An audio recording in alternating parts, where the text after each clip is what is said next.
I would just really prefer you get your things and you leave. Well, I was like, man, I'm going to increase the weight. I mean, because Well, sure. I am naturally a powerhouse, and I'm obviously a natural at this. So I increase the weight and max it out. And I'm thinking, yeah, man. And I get up there and I'm kind of shaking a little bit. I'm like, yeah, I got this. I'm pulling it. I'm like, yeah. And I kind of stretch way out. Well, that sucker, about that time, something came loose somewhere. I'm like,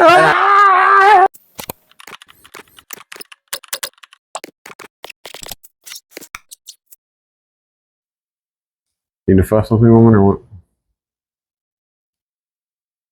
Speaking to the mic. did you put that mic on by yourself? It's upside down, I can tell. huh? I can tell. I'm going to have to fuss with it. Fuss with it. Okay. It's not this hard. I think it's complicated. It's got like 4 or 5 different modes. There's no modes. I don't even know. Okay. This shirt makes me look fantastic. All right. Makes you look 10 years younger. It does. Go ahead and go with your intro. Hi, guys, and welcome to Abundance Rising family. Welcome to our Sunday special where everything is nonsense. This is all true. I understand. This is going to be a hard one to share. This is his tragic life. This is a tragic one. This one right here is really going to be a hard one to share because this is near and dear to my heart.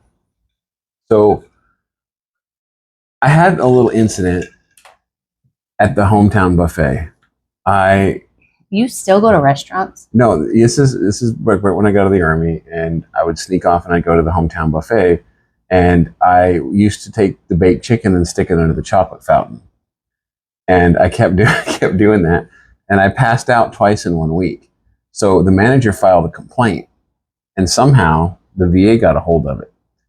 So the manager's like, you can't be coming in here sticking your baked chicken in the chocolate fountain. And this is why there's no more chocolate fountains. They're all gone. It was because of stuff like this, because of stuff that I was doing.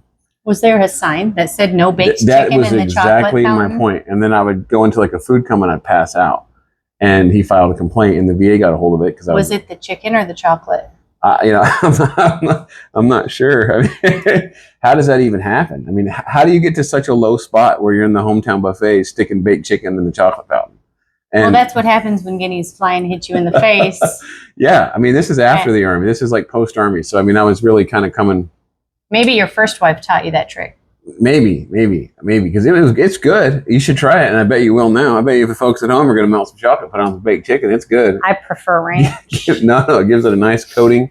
Fantastic. So anyway, I go down to the VA, and I meet with the doctor, and he goes, well, I've got some news for you after I did some blood work.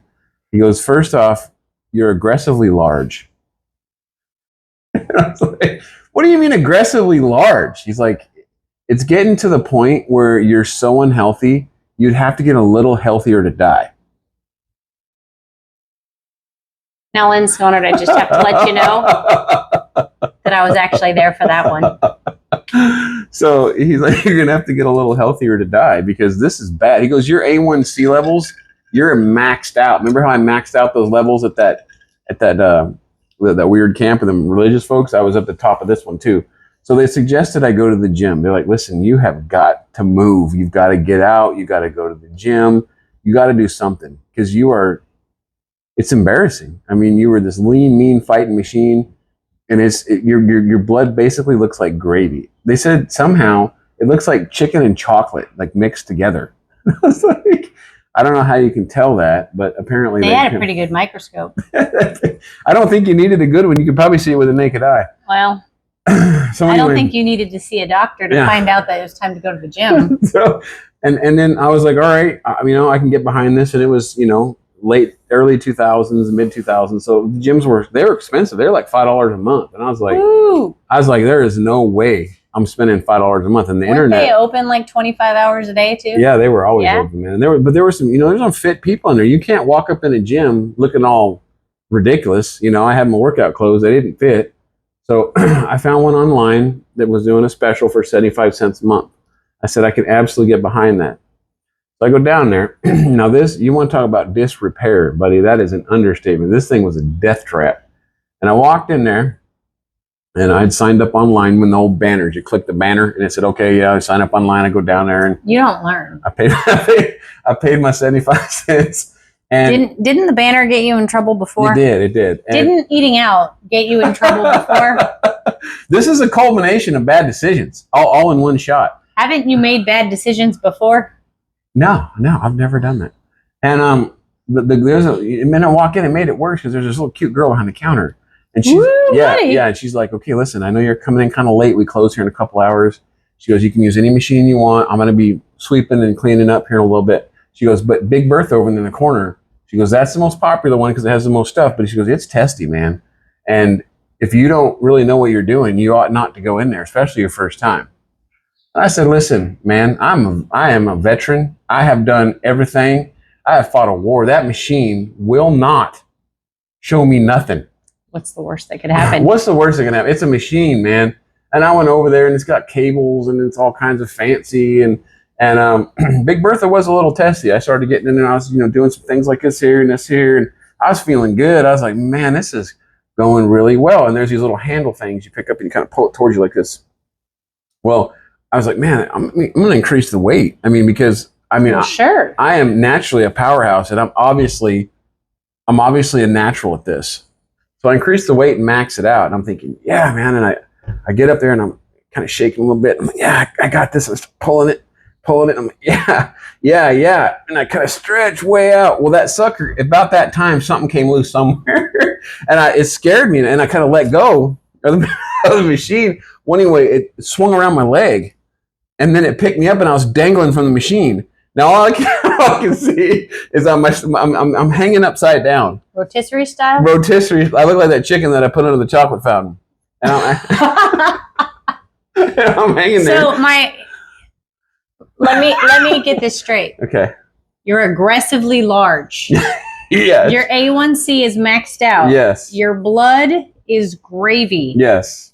And this machine was powerful enough to wrap itself around you and lift you off the ground. It snatched me up like I owed it money.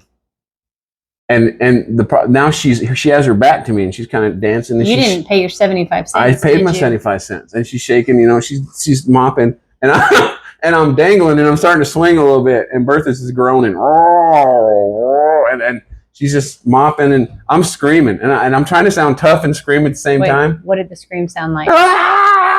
And my eyes are bulging, and I'm swinging. Well, sure, upside down. And then she turned, and then about 5 minutes later, I'm swinging there for 5 minutes. I thought I was going to die. Did she have ear? Yes.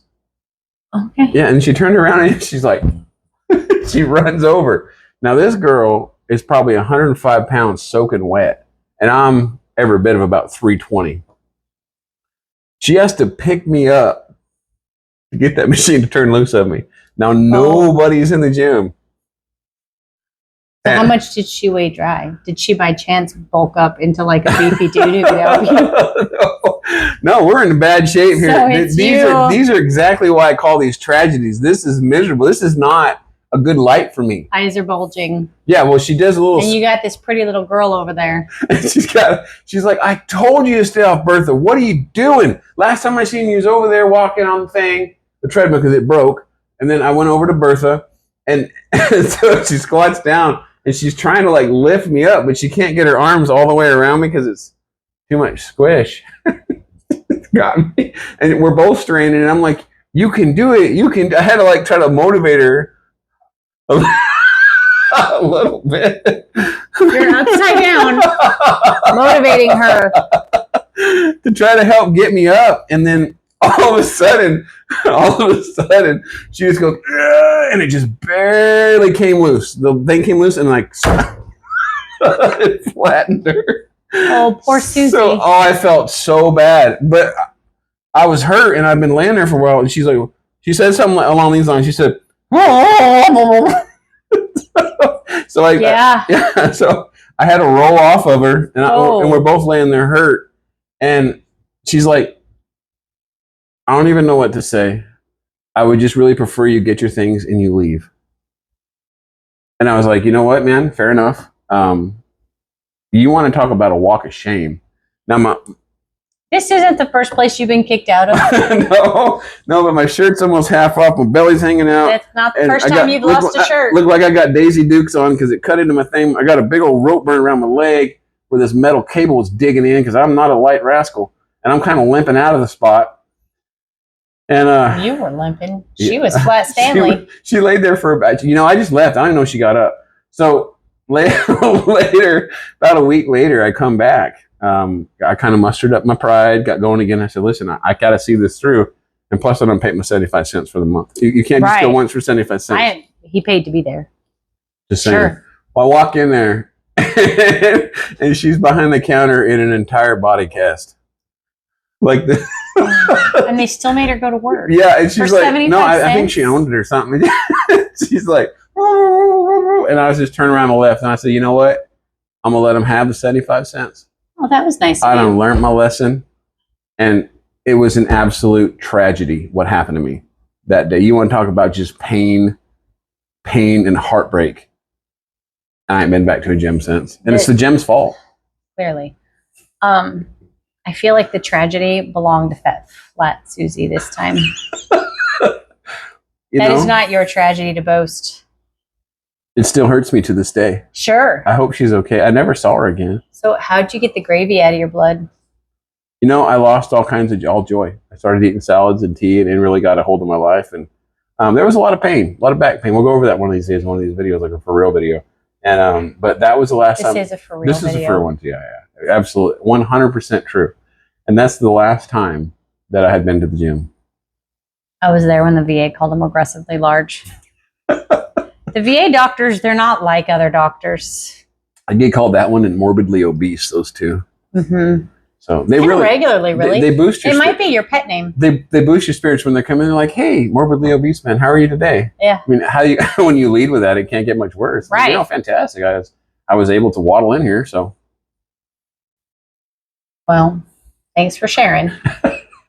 I know you missed it because we're late today, but you'll get it.